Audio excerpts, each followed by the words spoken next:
안녕하세요. 5월 3일 관심 뉴스 브리핑 영상입니다. 현재 시간은 11시 30분을 조금 넘은 시간인데요. 미국 증시 흐름부터 보시면 다우지수가 0.2%, 나스닥은 0.29%, S&P 500은 0.1% 상승 중에 있습니다.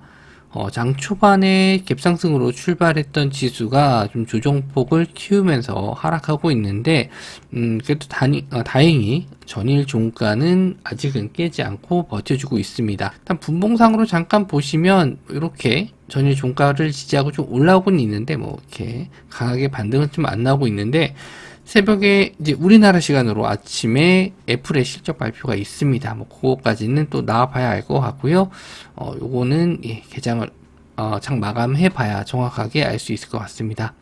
자, 종목들 흐름을 좀 봤었을 때요. 지금 애플은 1.28% 상승 중에 있고, 반도체 업종에서는 퀄컴이 지금 한 8.6% 정도 상승 중에 있는데, 엔비디아도 나쁘지 않기 때문에 반도체 업종은 무난하게 이렇게 간다면 흘러가지 않을까 좀 보여지고, 테슬라가 1.58% 하락 중에 있습니다. 우리나라 에코프로 실적 발표 나왔죠. 거의 6시가 좀 안 돼서 한 5시 반쯤 나온 것 같은데, 그것도 일단 잠깐 말씀을 좀 드리고, 전반적으로 흐름은, 그냥 보합선 유지만 해도, 지금 시장에서는 변동성이 크지 않기 때문에 개별 종목 장세로 보셔야 될 것 같습니다. 자, 미국의 10년물 국채 금리 채권 수익률, 여전히 4.6이고, 4.6%는 좀 유지하고 있는데, 아직까지 크게 좀 빠질 만한 이슈가 없어요. FOMC 금리 동결 이후에, 연준 의장도, 아직까지는 2%, 인플레이션까지는, 좀 멀었다. 좀, 이것도 아니고 저것도 아니고, 애매한 좀 답변을 좀 했기 때문에, 시장에서는 좀 애매모호한 해석을 하고 있습니다. 어쩔 수 없는 것 같고요. 일단, 이제부터 나오는 또 경제 지표를 보면서, CPI 지수를 좀 보든지 고용 지표를 보면서 어느 정도 좀 맞춰가야 되지 않나 그렇게 좀 보여지는데, 일단 국채금리 수익률이 좀 떨어지면은 좀 그래도 긍정적인 시그널로 볼 수 있을 것 같습니다. 원자재 가격도 한번 좀 체크해서 보도록 할게요. 자, 금 가격 0.14% 하락 중에 있고요. 오일 가격이 이제 80불대를 깼죠. 79.05 이렇게 좀 나와주고 있는데, 당분간은 좀 반등이 좀 어려울 것 같습니다. 여기서 이제 더 밀리게 되면은 한 75불 이렇게 또 가게 되면은 사우디라든지 지금 산유국들이 그냥 가만히 있진 않을 거고, 어느 정도 감산이 얼마나 더 될지 모르겠지만 뭔가 좀 조치를 취하지 않을까 그렇게 생각을 합니다. 유가가 이렇게 하락했었을 때 수혜를 볼 수 있는 기업들은 여행주라든지 항공주 이쪽이 될 수 있습니다. 여름이 이제 좀 다가오기 때문에 이런 여행 관련주들도 어느 정도 또 반등할 가능성이 있으니까 참고해서 보시면 좋고, 그런 종목들이 이제 거래량이나 거래 대금이 좀 많은 편은 아니라서, 그거는 좀 뉴스나 이슈가 좀 나왔을 때 다시 한번 설명해 드리도록 하고요. 비철금속 가격도 크게 요동치는 모습은 없습니다. 그리고 코코아 가격이나 이런 곡물 가격들도 좀 안정화되고 있는 모습. 그래서 문제가 될 건 없다 이렇게 보시면 될 것 같고, 비트코인 가격도 8천만 원대까지 좀 내려왔다가 좀 반등을 좀 했어요. 여기서 바로 그냥 탕탕탕 하면서 내려갈 건 아니죠. 내려가는 것도 하락했다 반등. 그러니까 상승하는 것도 마찬가지로 한 번에 빵 상승하고 또 조정 주고 또 상승하고 조정 주고 이런 식으로 흘러가는 거지만, 또 마찬가지로 하락하는 것도 하락 이후에 좀 반등하고 또 하락 이후에 좀 반등하고 이런 식으로 좀 내려갈 가능성이 좀 높기 때문에, 비트코인 가격은 아직까지는 하방 지지를 확인해야 돼요. 하방에 대한 지지가 되고 나서 다시 한번 돌아서는 구간에서 공략을 하셔야지, 여기가 저점이다 이렇게 딱 정해서 집어놓고 매매할 수가 없기 때문에 일단은 지켜봐야 되는 게 맞다 이렇게 좀 볼 수 있고요. 종목들 뉴스도 최근 시장을 좀 보시면 거래대금 굉장히 많이 줄었습니다. 코스닥 같은 경우에는 거의 한 7조에서 8조 정도 하루 거래대금이 나오는데, 이 정도는 굉장히 좀 적은 편에 속하고요. 작년에 좀 평균적으로 한 11조에서 한 12조가 나왔거든요. 이 정도는 나와야지만 좀 어느 정도 매매가 좀 원활하게 될 수 있습니다. 상승 종목도 좀 많고요. 근데 지금은 거래 대금이 없는 시장이니까 되도록이면은 좀 조심스럽게 접근하시는 게 좋고, 윗골이 다는 종목들 많잖아요. 상승한 이후에 이거는 이제 개인 투자자분들이 많은 개인 수급이 좀 있는 날에는 이런 쪽으로 많이 움직임이 나오거든요. 요렇게 그래서 아침에 뭐 한 20분 30분 정도 봤었는데 코스닥 코스피 둘 다 외국인이 개인만 순매수하는 시장이다. 그랬을 때는 요런 단기 트레이딩 관점 종목들은 윗꼬리를 많이 달 수 있으니까 그런 거는 조심해 주시는 게 좋을 것 같고요. 일단 뭐 뉴스도 주도 테마가 될 만한 뉴스가 좀 없어요. 그래서 이제 나오는 아침에 개장하고 나서 수급 상황하고 그때 나오는 이슈들을 좀 보시는 게 좋을 것 같습니다. 일단 먼저 첫 번째 뉴스는 애플이 실적 발표가 있는데 우리나라 시간으로 6시에 나와요. 아침 6시에 나오니까 아마 개장 전에는 애플의 실적에 대한 얘기를 또 드릴 수 있을 것 같고요. 애플도 거의 이제 뭐 바닥을 찍었다. 중국에 대한 매출 거의 다 반영이 됐기 때문에 바닥에서 올라올 것이다. 이렇게 좀 보고 있는데 애플은 이제 개발자 회의가 또 있습니다. 다음 달에 개최를 하고요. 또 이번 달에도 마찬가지로 OLED 패널 장착한 아이패드 출시에 대한 기대감이 좀 있기 때문에 일단 관련 쪽 한번 좀 보실 수 있을 것 같고요. BH 덕산 네오룩스, PNH테크 이런 종목들이 이제 아이패드 관련주 쪽으로 보시면 될 것 같은데 차트적으로 봤었을 때 그렇게 썩 좋아하는 뭐 그런 차트는 아닙니다. 바닥권에서 이제 올라오고 있고 거래 대금이 좀 많아야 되는데 거래 대금도 지금 그렇게 많이 들어오진 않아서 그렇게 썩 뭐 박스권은 뚫을 수 있겠지만 요런 자리 뚫었을 때 최소 뭐 한 200~300억 이상 거래 대금이 좀 들어와 주는 걸 좀 보고 매매를 해야 될 것 같고요. 일단 차트적인 면에서는 바닥권에서 올라오는 차트는 맞습니다만은 거래 대금이 좀 부족하다. 이렇게 좀 볼 수 있고 덕산 네오룩스 여전히 좀 저점에서 올라오고는 있는데 역시나 좀 뚫어주진 못했고 거래 대금도 100억 이하로 굉장히 좀 작은 편입니다. 그리고 PNH테크 역시나 좀 저점이긴 하지만 거래 대금도 적고 반등하려면 좀 시간이 필요해 보여서 일단 대장주로 볼 수 있는 거는 BH 정도로 볼 수 있을 것 같습니다. 박스권 뚫어주는지 일단 체크해 주시면 될 것 같고요. 자, 다음 뉴스는요. 살 빼는 약이 이렇게 떼돈 벌 줄은 반도체 판돈보다 더 벌었다. 이거 기사 내용상으로는 이제 1912 실적 발표 때문에 나온 거고요. 그리고 오늘 이제 저녁에 어제 저녁에 노보노디스크 역시나 실적 발표를 했습니다. 역시나 실적이 좋아요. 뭐 노보노디스크도 그렇고 1912도 또 계속 최고 매출을 좀 찍었는데 노보노디스크 같은 경우에는 예상보다 실적은 좀 잘 나왔지만 주가는 좀 빠지면서 마감을 좀 했거든요.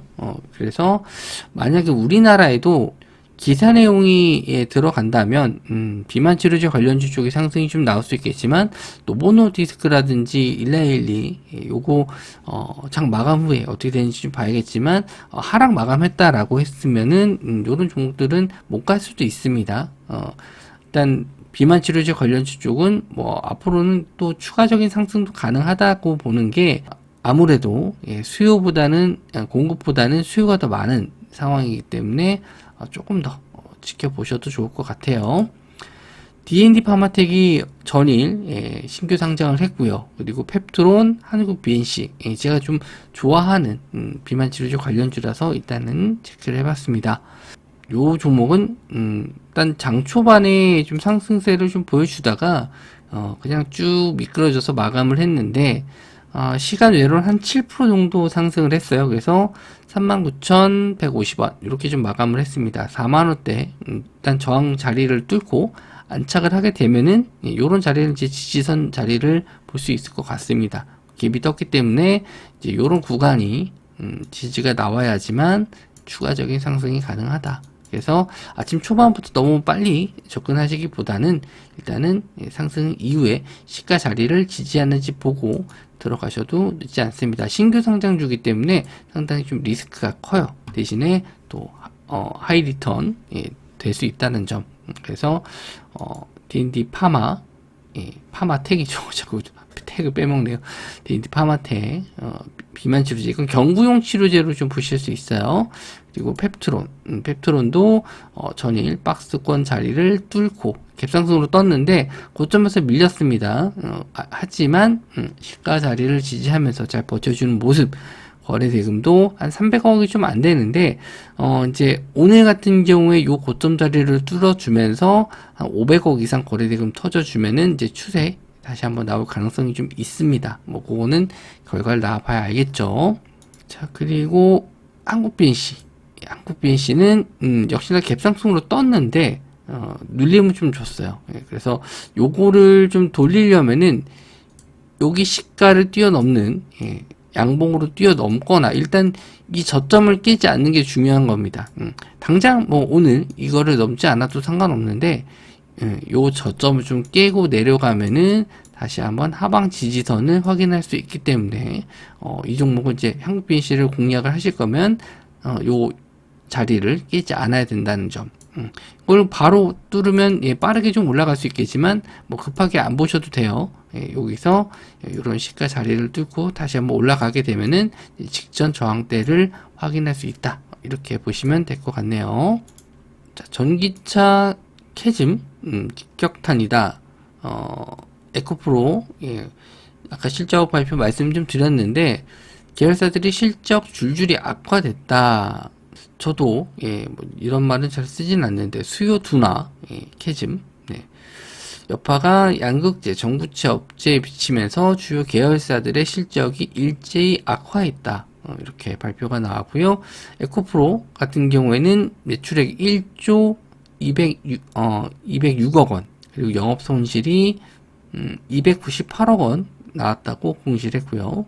매출액 대비 전년 동기 대비 매출액이 50% 정도 감소했다. 그리고 에코프로 BM 그리고 에코프로 머티리얼즈 모두 영업 손실 기록을 했다라는 점에서 악재가 좀 될 수 있습니다만은 이게 좀 반영이 됐어요. 시간 외로 발표가 나왔기 때문에 요거를 일단 뭐 차트적인 면을 좀 보면서 말씀 좀 드리겠지만 만약에 내일 시장에서 크게 빠진다면은 그런 자리가 일단 단기적으로는 저점이 좀 될 수 있을 것 같아서 말씀 좀 드린 겁니다. 이거를 뭐 아무 때나 잡는 건 아니고요. 확실하게 밀렸을 때 잡으셔야 돼요. 시가에 잡으시기 아니고. 자, 에코프로를 좀 봤었을 때 시간 외로는 오히려 0.3% 정도 상승을 좀 했습니다. 역시나 또 저점이라고 생각할 수도 있고 이제 악재가 나올 거는 다 나왔다. 다 반영됐다. 이렇게 해석을 할 수 있는데 시간 외로 그렇게 많은 시간이 나온 게 아니에요. 그래서 오히려 정리를 못했던 물량들도 빠져나올 수 있거든요. 물론 저점은 아직 더 있습니다. 액면 분할을 했으니까 가격이 좀 예전하고 달라졌지만 하방에 대한 지지가 이제 뭐 98,000원, 97,000원 정도에 한 번 더 있긴 한데 만약에 이제 요런 자리를 빠르게 찍어준다면은 반등하는 구간이 아마 있을 거예요. 분봉상으로 봤었을 때 쭉 밀리다가 이렇게 막 급등하는 때가 있거든요. 요런 타이밍이 한번 나오면 이런 자리에서 한번 공략을 해볼 수 있는데 이건 이제 트레이딩 관점에서 접근하는 거라서 좀 쉽진 않습니다. 그래서 그런 거는 일단 자리가 나오면은 제가 한번 좀 말씀을 좀 드릴 거고요. 그런 자리가 이제 좀 운이 좋다면 완전 저점에서 잡은 경우가 좀 될 수 있어서 저는 2차전지 관련주 쪽은 뭐 여기 저번에도 말씀을 좀 드렸지만 급반등해서 돌아갈 자리는 아니지만 그래도 하방에 대한 지지는 어느 정도 나올 수 있는 구간이다. 그렇게 좀 보고 있거든요. 그래서 만약에 좀 크게 눌리면은 한번 잡아볼 만한 기회다. 이렇게 좀 보고 있고 에코프로 BM이라든지 에코프로 역시나 좀 많이 빠진다 싶으면은 그때 한번 타이밍을 보고 들어가도 될 것 같다. 이렇게 좀 보고 있어요. 자, 다음은요. 이달 출항하는 우주항공청 27일 날 나오죠. 전 세계와 경쟁할 한국 우주 기업을 키운다. 우리나라 같은 경우에는 뭐 자동차도 잘 만들고 뭐 다른 뭐 2차 전지도 잘 만들고 뭐 조선도 잘 만들고 뭐 핸드폰도 잘 만들고 뭐 다 있죠. 반도체 등등등. 그런데 조금 좀 뒤처진 사업 분야가 우주항공이에요. 우주항공은 그래도 좀 후진국에 좀 들어가죠. 뭐 예전에 뭐 우리호 이런 거 좀 발사할 때도 굉장히 좀 애를 먹었던 그런 기억이 있으실 텐데 앞으로는 뭐 이제 자율주행이라든지 AI가 점점 우리나라에 전 세계적으로 좀 많이 쓰이게 될 텐데 그렇게 되면은 이 우주항공은 뗄래야 뗄 수가 없고 중국도 마찬가지로 굉장히 좀 위성을 많이 쏘고 있죠. 뭐 첩보용이 됐든 뭐가 됐든 일단 저궤도 위성 쪽은 계속 봐야 될 새로운 또 업종으로 좀 보고 있습니다. 그래서 우리나라에서도 좀 뒤늦게 이런 우주항공청을 좀 만들어서 이제 새롭게 투자한다 이렇게 좀 볼 수 있는데 좀 많이 따라잡아야겠죠. 뭐 하나가 대표적으로 투자를 좀 많이 하고 있는데 거기에 따라서 이제 관련주 쪽도 이제 실적이 아직까지는 그렇게 썩 좋지 못해요. 우주항공 쪽으로 뭐 이런 업종이 앞으로 성장 가능성 있지만 좀 로봇과 같이 좀 적자 기업들이 좀 많습니다. 그리고 매출이 썩 높은 기업들이 없어요. 근데 한번은 투자를 좀 해야 될 부분이 있다. 그렇게 좀 보여지는 업종이라서 좀 앞으로는 계속 이런 투자 관련된 내용이 나올지는 계속 보셔야 될 것 같아요. 그래서 관련주 쪽이 컨택, 세트랙 아이, AP 위성, 인텔리안테크 이런 종목들이 있는데 일단 컨택 먼저 보시면 앞선 저항대 제가 좀 표시를 해놨는데 2만원대 라인 여기서도 한번 좀 맞고 떨어졌고 어제도 한 8% 정도 상승이 좀 나오긴 했는데 거래대금은 그렇게 많지 않죠. 이런 자리를 한번 뚫어줄 때 추세가 한번 기대해 볼 수 있을 것 같고 세트랙 아이를 좀 저도 긍정적으로 보고 추천을 좀 해드렸던 종목입니다. 어제 같은 경우에는 그저께 같은 경우에는 공급계약 체결 이슈로 급등했다가 좀 제자리 갖다 놨는데 어제 같은 경우는 또 계속 이 고점에 대한 차익 실현. 그러니까 요즘에는 개인 투자자분들이 순매수하는 시장이다 보니까 가다가 눌리는 경우가 좀 상당히 좀 많아요. 근데 아직까지는 추세는 좀 이어지고 있다라는 점. 그래서 대장주로는 세트랙 아이를 보고 있습니다. 그리고 AP 위성 하방에 대한 지지는 좀 나왔고 위쪽에 대한 저항대 매물 이런 걸 이제 뚫어줘야 되는데 거래 대금이 조금씩 늘어나고 있기 때문에 이런 자리에서 갑자기 급등하는 것보다는 천천히 우상향하는 것도 나쁘진 않을 것 같아요. 그래서 AP 위성 그리고 인텔리안테크까지 인텔리안테크도 역시나 이렇게 하방에 대한 지지를 좀 받으면서 좀 주가 자체가 저점을 올리면서 턴하고 있죠. 저항대 자리를 뚫어주면서 거래 대금도 예전에 비해서는 좀 늘어나고 있기 때문에 우주항공 쪽은 아까 말씀드린 대로 27일 날 이제 뭐 시작을 하기 때문에 그런 부분에 대해서는 한 번 더 이슈는 될 것 같습니다. 자, 이제 한 주 또 마감하는 날인데 뭐 수요일 날 하루 또 휴장이었고 또 월요일도 우리나라는 대체 공휴일로 휴장이다 보니까 일단 조금 시장이 좀 조용한 것 같아요. 좀 눈치를 좀 보는 시장이고 뭐 그 거래 대금도 좀 적어서 그렇게 많이 공략할 종목들이 보이진 않는데 다음 주 정도 돼서는 이제 어느 정도 또 주도 테마가 나오면서 시장이 좀 매매할 수 있을 만한 그런 시장이 좀 됐으면 좋겠고요. 그런 종목들도 찾아서 방송을 통해서 영상을 통해서 말씀드리도록 하겠습니다. 영상 시청해 주셔서 감사하고요. 저는 다음 영상에서 뵙도록 하겠습니다.